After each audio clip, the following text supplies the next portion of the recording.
Episode keempat, cerita jendela.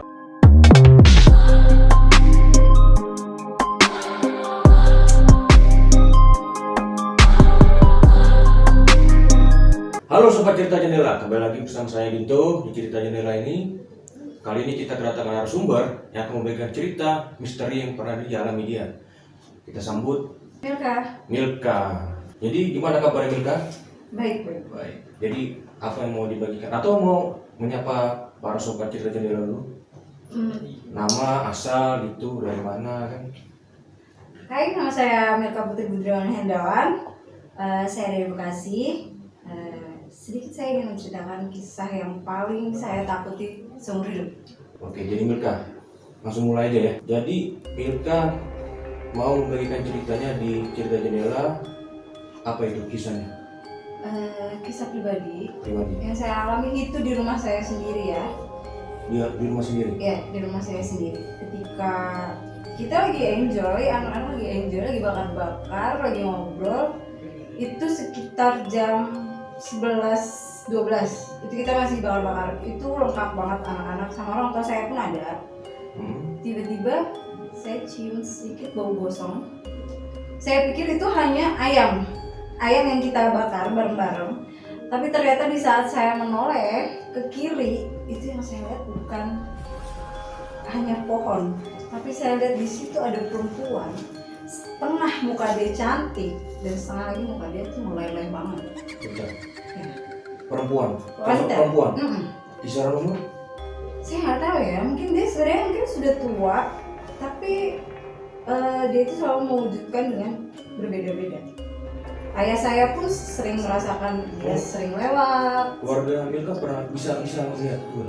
Iya, karena memang kalau menurut saya dia iseng sih, atau hanya memperkenalkan, saya kurang tahu, kurang jelasnya. Cuman yang lebih sering mengganggu itu pasti dia. Dengan nanti dia cantik, nanti Oh, dia bisa berubah-ubah, cantik, ya, jelek. dia bisa tinggi sebesar lebih dari rumah saya pun bisa. Lebih tinggi daripada rumah atap rumah saya itu bisa. Dan lebih mengerikan lagi emang untuk yang kemarin-kemarin sih saya nggak merasa dia serem, dia Bentar, berarti baru-baru ini mengalami lagi? mengalami sering. Dia sering datang ke rumah. Dia sering datang di saat saya lagi masak, dia ngetuk-ngetuk di belakang, di tembok belakang dapur saya, dia sering ngetuk-ngetuk. Itu pun juga ibu saya ngalamin sendiri. Oh, jadi satu keluarga Milka diganggu semua? Semua, termasuk adik saya yang paling bontot. Tapi bentar, di rumah Milka itu cuma satu penghuni makhluk halus itu atau Banyak banget. banyak? Mungkin yang bisa lihat mungkin seperti kayak itu kerajaan kali ya. Bentar, di rumah, jadi menurut si Milka, di rumah Milka itu ada kerajaan? Iya. Dan itu gerbang, menurut saya di tempat ayah saya tinggalin itu sebenarnya itu sudah melampaui gerbangnya dia. Jadi mungkin kalau dibilang seperti rumah itu teras ya. Jadi kontrakan ayah saya itu kayak teras untuk gerbang gaibnya itu gitu. Menurut saya sih seperti itu, karena memang banyak teman-teman saya bilang pun seperti itu. Jadi tempat Milka itu tempat bermain makhluk halus berarti bang? Kalau secara nggak langsung ya? Iya. Karena teras kan depan. Iya. Iya enggak? Dan ada anak kecil banyak sih. Cuma yang saya paling takutin, yang paling saya bikin shock saat itu ya dia Yang dengan bisa wajah berubah, cantik ya. bisa berubah wajah ya? Meleleh. Sebelah kiri meleleh. Sebelah kiri meleleh, sebelah kanan utuh. Iya. Kadang ada nona Belanda juga. Berarti banyak dong. Banyak. Ini tempat perkumpulan setan sih berarti. Iya, banyak banget. Sampai apa ya? Itu masih sore ya, jam 11 malam itu buat saya masih sore ya. Saya itu lagi haus, saya mau ambil minum nih ke rumah. Tiba-tiba saya kayak mau nengok ke kanan, ada apa gitu. Karena memang di depan persis pintu ayah saya itu memang semua kebun pisang saat itu ya. Saat itu, habis seperti itu saya lihat, saya merasa kayak nggak ada yang beres gitu. Seperti ada yang ngajak saya main, ada yang ngajak saya itu kayak sini dong, lihat sini Oh, dong. jadi langsung interaksi langsung sama si Milka? Iya, karena dia sendiri mengencok saya, maksudnya dia ngajak bercanda saya dengan cara kayak gimana? Milka main. bentuknya dia, Oh, iya. bentuknya dia seperti kayak pocong ya. Pocong. Mukanya hitam. Milka bisa merasakan dan melihat hal itu sejak kapan sih? Sejak kecil. Sejak kecil. Sebenarnya saya itu dari kecil, menurut cerita dari keluarga, saya sempat meninggal di dalam kandungan itu usia 5 bulan. Bentar, maksudnya meninggal? Saya hamil, ibu saya hamil saya. Iya. Meninggal. Ya, kandung saya usia 5 bulan itu saya meninggal di dalam kandungan. Terus tiba-tiba ayah saya mungkin bilang sama almarhum nenek saya, ini kok nggak gerak, anak saya ada apa? Akhirnya ditolong sama almarhum nenek. Nenek bilang, saat itu nenek kasih bunga di dalam air baskom. Bunga itu kering, bunganya kayak bunga kemboja ya, tapi dia bener-bener kering banget. Nenek saya cemplungin bunga itu ke dalam baskom dan nenek saya bilang, kalau bunga ini mekar di saat jam 12, anak kamu akan hidup. Tapi kalau misalnya bunga ini kalau bunga ini nggak mekar, masih tetap akan crispy dan layu. Ya udah, anak kamu nggak bisa. Ikhlasin aja. Ikhlasin. Ya ternyata ya memang benar. Tiba-tiba mekar jam 12 malam itu. Bunga kemudian itu. Keajaiban gitu. Ya dari situ, jadi saya dari kecil itu kayak habis maghrib atau habis sisa sosok-sosok perempuan Belanda, perempuan Cina dengan hidung yang besar merah, itu saya sering banget lihat. Terus tiba-tiba saya kesurupan. Di saat itu saya tuh karena capek ya, kesurupan terus dari habis sisa atau habis maghrib itu selalu dia akan keluar itu pas di saat subuh. Sama kayak narasumber kita sebelumnya, dia juga kecapean baru dimasukin makan lu sih. Iya. Jadi kuncinya yang kecapean berarti kita ya. Ya mungkin sih, Mungkin menurut juga saya sih namanya orang itu kan berbeda-beda ya. Ada yang orang bilang indigo, saya sih nggak ngerti. Saya dibilang indigo ataupun enggak itu saya nggak ngerti, tapi saya bisa merasakan dan saya bisa lihat itu dimanapun itu tanpa disengaja. Dan saya nggak pernah mengundang dia untuk hadir di hidup saya atau menempati di badan saya selama bertahun-tahun. Saya nggak pernah ingin itu. Tapi tiba-tiba dari sebanyak bagian orang pintar bilang sama saya, di badan saya ini ada seorang laki-laki anak kerajaan daerah Kalimantan. Mungkin orang Kalimantan tahu ya, Tarakan.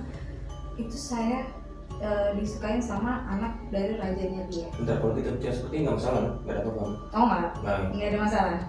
Aku nih kuru-kuru semua nanti kena masalah. nggak ada. Ya dia selama bertahun-tahun itu hidup di badan saya. Ya ayah saya, orang tua saya udah nyoba coba kesini kesana kesini, tetap hasilnya nih, tetap saya seperti itu. Tetap berdiam diri di tubuh kita. Iya. Dan setiap hari itu saya kesurupan sampai subuh.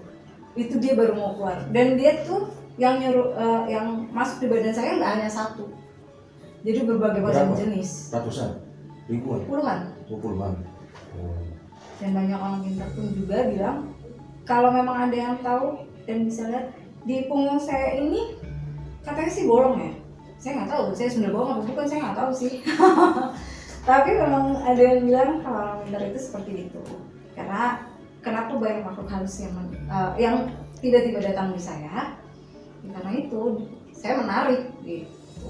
Jadi manusia masa tertarik sama mereka. Iya, tapi saya sedih. Kenapa hanya makhluk hidup yang tertarik sama saya gitu ya? Makhluk halus.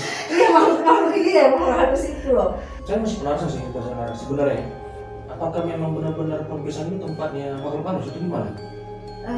Kata tadi kan Pocong. Iya. Ya. Rata-rata kalau mungkin sebagian orang memang tahu ya, pohon pisang itu memang tempat dia paling nyaman sih. Alasannya apa? Sempat pengen tahu kenapa pohon pisang? Alasannya kenapa nyaman? Nyaman. Apa ya? Mungkin kedebung. Dia bisa beralih dengan kayak kafannya dia itu, dia bisa beralih menjadi daun pisang yang kering. Dan bau busuk apapun itu. Gedebong pisang itu bisa mengeluarkan bau busuk kalau dia itu benar-benar sudah tidak layak untuk hidup, pohon pisang ya. Dan itu akan menghitam. Berarti di situ ada. Pasti ada. Setiap pohon pisang itu pasti ada.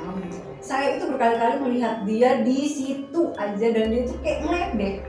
Dia itu kayak ngajak main saya. Cuma karena saya kayak calling itu enggak kan? Enggak sih, dia tuh kayak yang gimana ya? Makhluk halus yang paling saya takutin cuma dia. Pocong. Ya. Bukan pocong Ari Muhammad, bukan? Bukan. Sosoknya dia yang bikin saya bau. Saya pernah diludahin sama dia pun saya pernah. Bentar, diludahin sama pocong? Iya. 3 hari Lu 2 rasain? malam. Lu Iya, rasain? saya nggak ngerasain tapi keluarga saya merasakan semuanya bau busuk di badan saya. Cuy gitu, katanya. Serius? Sering banget saya kayak gitu. Dia ngajak main saya, dia ngeludahin saya. Kalau dia marah mungkin kalau dia ngeludahin saya itu kayak dia marah kali ya. Saya nggak ngerti deh. Atau karena dia nggak, saya juga nggak mau berinteraksi main sama dia, saya nggak mau. Tapi dia sempat ngomong gitu. Dia nggak ngomong, makhluk seperti itu tidak ngomong, tapi dia menunjukkan. Kalau dia marah pasti, walaupun wajahnya hitam. Saya pernah benar-benar melihat dia itu wajah dia hitam, mata dia itu merah banget, dan dia itu kayak kelihatan marah banget. Saya nggak ngerti marah karena saya nggak ngegubris dia atau kayak gimana, saya nggak ngerti. Memang dia sering banget muncul, karena gini, ayah saya Mungkin dia pengen dihargai perjuangan dia kan misalnya. mungkin kali Iya. ya, karena dia nggak pernah saya toleh, saya abaikan gitu. Tapi saya mati takut jomblo guys. ya. Nggak ngerti deh. Itu juga yang ngalamin nggak cuma saya, adik-adik saya. Bentar, Milka berapa bersaudara? Banyak Banyak. banyak banget. Tapi nggak hanya Milka sendiri berarti ya? Enggak, satu keluarga saya itu diganggu dan mereka bisa. Cuma kalau untuk menolong orang lain kita tidak bisa, tapi menolong diri sendiri mungkin bisa. Baiklah, sobat cerita jendela, dengan cerita yang telah diberikan oleh si Milka, maka dari itu kita untuk episode selanjutnya akan mengunjungi rumah Milka. Maka dari itu, sobat cerita jendela, tunggu episode selanjutnya. Jangan lupa like, komen, dan subscribe. Saya Dito, Saya Milka. kami pamit diri. Terima kasih dan tetap sehat selalu.